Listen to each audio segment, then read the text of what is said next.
Ticket लेते हो।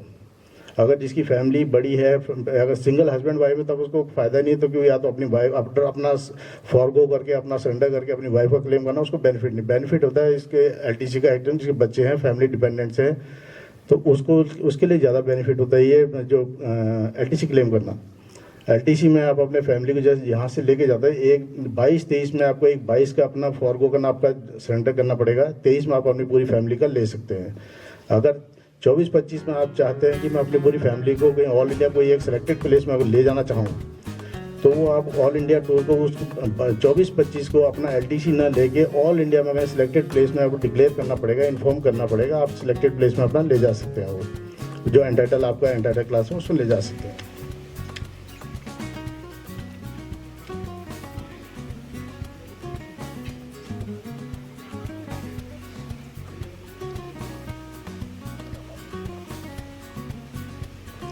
North east के, इसके अलावा नॉर्थ ईस्ट में जैसे कोई अकेले यहाँ आए, हम लोग पोस्टिंग अकेले आए हैं, तो अगर आप चाहते हो अपनी फैमिली यहाँ साल में एक बार घुमाना चाहते हैं, तो आप अपनी फैमिली को, आप फैमिली मीन्स पूरी फैमिली की डेफिनेशन तो बहुत बड़ी है, लेकिन फैमिली में इस केस में फैमिली से आपकी वाइफ और बच्चे, एंटाइटलमेंट जो 2 बच्चों का है प्लस वाइफ, इसी के लिए प्रोविज़न है। अगर नॉर्थ ईस्ट में अगर आप पोस्टिंग है, आपकी फैमिली कहीं बैक जहाँ कोई प्रीवियस लोकेशन में रह रही है, आप अपनी फैमिली को यहाँ ला सकते हैं गवर्नमेंट खर्चे पे पर ईयर, और वो आपको आने जाने का आपकी फैमिली को पूरा मिलेगा। इसमें यहाँ के लिए ये प्रोविज़न है। उसके अलावा जो फ्रेश रिक्रूट्स हैं, जो नए भर्ती, रिक्रूट्स मीन्स कोई भी नया भर्ती होता है, ये एक बार शायद मैंने आपको पहले भी एक बार इसके लास्ट ईयर बताया था, कोई भी फ्रेश रिक्रूट, कोई नया भर्ती होता है तो उसके लिए थोड़ा बेनिफिट है। कोई नया 8 साल के लिए वो अपना एलटीसी रेगुलर ले सकता है। 8 साल में जैसे अभी कोई बाई चांस भर्ती हुआ है, 2008 में भर्ती हुआ है, 2008 में भर्ती हुआ है, तो ट्रेनिंग करके अगर वो सितंबर, अक्टूबर, नवंबर कभी भी यहाँ आया है हमारे पास, तो उस साल का उसको छोड़ के नेक्स्ट ईयर नेक्स्ट कंटिन्यू उसके 2009 से लेकर 2008 साल का बोल रहे हैं, उसके पूरे 8 साल वो अपना एलटीसी क्लेम कर सकता है, फैमिली का भी अपना भी। उसके लिए आपको ये करना पड़ेगा, 2009 में एक एलटीसी, 2010 में दूसरा एलटीसी, 2011 में तीसरा एलटीसी, और 2014 में वो अपना ऑल इंडिया का ले सकता है। इनके लिए अलग प्रोविज़न है। जो नए भर्ती हैं उनके लिए बात कर रहा हूँ मैं, सभी के लिए नहीं है। एक बार दोबारा मैं बताता हूँ, 8 में जो भर्ती है ट्रेनिंग करके आया, 2009 में अपना पूरा ले सकता है, 10 में पूरा ले सकता है, 11 में 3 साल पूरे हो गए, चौथे साल में वो अपना ऑल इंडिया, उसमें ऑल इंडिया में ले सकता है इन एडिशन से, 3 के अलावा।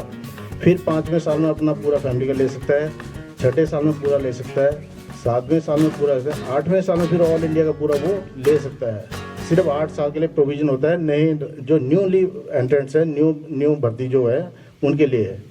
और 8 साल के बाद अगर वो नॉर्मल ब्लॉक में आ जाता है, जैसे 22-25 का ब्लॉक चल रहा है, उसके बाद 26-29 का चलेगा, अगर उस ब्लॉक में आता है, उस ब्लॉक के 1 साल गैप में वो नेक्स्ट एंटाइटल उसमें होगा, तो उस ब्लॉक में भी एक प्रोविज़न ले सकता है। इसके अलावा कुछ एक साइलेंट जो काम है, जो आपको मैं बताना चाह रहा हूँ, कुछ है आप लोगों को फ़ायदे की चीज़ें हैं। जैसे कोई रिटायर जाते हैं, तो थोड़ा मेरा एक पर्सनली आपसे रिक्वेस्ट है, अगर जो वीआरएस जाते हैं, तो वीआरएस आप आंख बंद करके प्लीज़ अपना वीआरएस जो एप्लीकेशन ना दिया करें थोड़ा। उसके लिए अगर कभी भी प्लान कमिटमेंट आपकी है, अगर वो करना चाहें, जाना चाहें, जा सकते हैं। नेक्स्ट ईयर आपको सबको पता है पे कमीशन, 8 पे कमीशन का भी प्रोविज़न चल रहा है। तो मैं ये चाहता हूँ अगर आप 8 पे कमीशन के बेनिफिट उठा के जाएँ, तो शायद आपको 2 रुपये फालतू मिले, आपको फैमिली को भी सर्वाइव करने में ईजी रहे, तो आप उसी हिसाब से अंदर प्लान कर सकते हैं। सेकेंडली, कभी भी अगर आप वीआरएस जाना चाहते हैं, तो कोशिश करना है जनवरी में या जुलाई में अपना वीआरएस ना जाएं।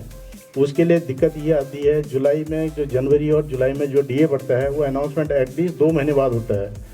तो मार्च में एटलीस्ट मार्च एंड में, मार्च मिड में वो डिक्लेयर होता है। सेम वही जुलाई का सितंबर में जाके डिक्लेयर होता है, जिसकी वजह से आपका पेंशन केस वापस आ जाएगा। कि जब तक वहाँ पेंशन केस के जो पास करने में लगते हैं, इन बिटवीन जो है हमारा डीए जो है डिक्लेयर हो जाता है, तो आपको पेंशन केस फिर वापस आके फिर हमारे द्वारा कई दिक्कत आई, पूरा बिल हमारे द्वारा जाना पड़ते हैं।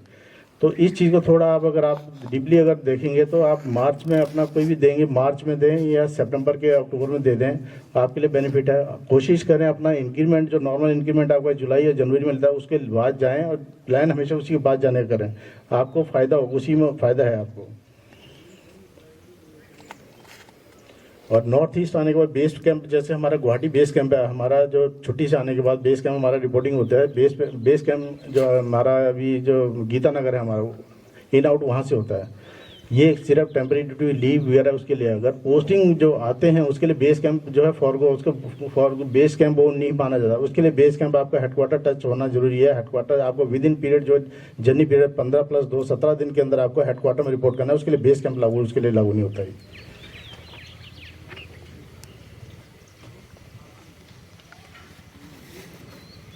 एक सीजीएचएस फैसिलिटी में थोड़ा बता दूं आपको, जैसे कोई रिटायर जाते हैं तो कई लोग रिटायरमेंट के टाइम पे अपना कोशिश करते हैं कि मैं हम सीजीएचएस फैसिलिटी नहीं ले जाए, 1000 हम मेडिकल अलाउंस लेना चाहते हैं। तो अगर जिसके जो सीजीएचएस सिटी के अंदर कवर्ड सीजीएचएस सिटी के अंदर आते हैं वो उनको तो खैर वैसी गवर्नमेंट नहीं देती है, लेकिन आप भी अपनी तरफ से उसको सीजीएचएस फैसिलिटी लेने की कोशिश किया कीजिए। 1000 के पीछे आप अपना लाखों का नुकसान मत उठाएं। सीजीएचएस फैसिलिटी ये कि आपकी पूरी आप लोग और आपकी फैमिली पूरी डिपेंडेंट्स उसमें जो है कवर्ड होते हैं। और सीजीएचएस का वन टाइम जो पेमेंट है, वन टाइम ये आपके ऊपर है कि आप एक बार पूरे 10 साल का पेमेंट है वो लाइफ टाइम का पेमेंट एक बार पेमेंट कर दें, या फिर आपके ये आप लोगों को शायद किसी हो सकता है किसी को नहीं पता होगा, आप जो वन टाइम पेमेंट जो होता है उसको भी 10 साल में एक साल के लिए पेमेंट कर सकते हैं। मैं एग्जांपल के तौर पे बताता हूँ, जैसे 80,000 एक लाइफ टाइम मेंबरशिप होता है, 80,000 सीजीएचएस आफ्टर रिटायरमेंट की बात कर रहा हूँ मैं। अगर कोई रिटायरमेंट जाता है 80,000 कोई लमसम अगर किसी का 80,000 लगता है, तो अगर हो सकता है वो बोलता है मेरे पास 80,000 एक टाइम नहीं, मैं 80,000 के चक्कर में होता मैं किस लिए बनाऊँगा, मेरा 80,000 अपनी जेब चला है। तो आप ऐसा ना करें, 8,000 का एक ड्राफ्ट बनाएं। 8,000 का जो है आजकल तो सीजीएचएस के जो चलान वगैरह बनता है, सीजीएचएस कैश पेमेंट नहीं लेता है तो चलान बनते हैं, तो 8,000 का चलान बना के 8,000 उस साल के लिए आप अपना सीजीएचएस कार्ड बना लें 8,000 में। उसके जो आप जो चलान बनाएंगे उसको आप एक फाइल बना के उसको हमेशा अपने इंटैक्ट वे में अपने पास रखें, वो हमेशा रिकॉर्ड अपना पास रखें। अगले साल फिर एक 8,000 का ड्राफ्ट बनाएं। 2 साल हो गए, ऐसे ही जैसे 3-4 साल के 10 साल हो जाएंगे, 8-8 साल के पूरे 80,000 कंप्लीट हो जाएंगे। ऑटोमेटिकली लास्ट में 10 साल में आपको लाइफ टाइम के लिए कवर्ड हो जाए, पूरा कन्वर्ट हो जाता है वो। तो ये आपके ऊपर है, आप एक साथ जमा करना चाहें या पूरे एक 20 मेल में करना चाहिए, ये आपके ऊपर डिपेंड है। लेकिन सीजीएचएस कार्ड जरूर लें, वो बेनिफिट होता है, उसके लिए पूरे कवर हो जाता है। रिटायरमेंट के बाद इसकी सख्त जरूरत होती है। तो 1000 के चक्कर में अपना आप जो है ये सीजीएचएस कार्ड फैसिलिटी जो है सरेंडर ना कीजिए। तो आज के लिए मेरे पास इतना ही है, फिर कोई और पॉइंट होगा मैं आपको शेयर करूँ। Thank you.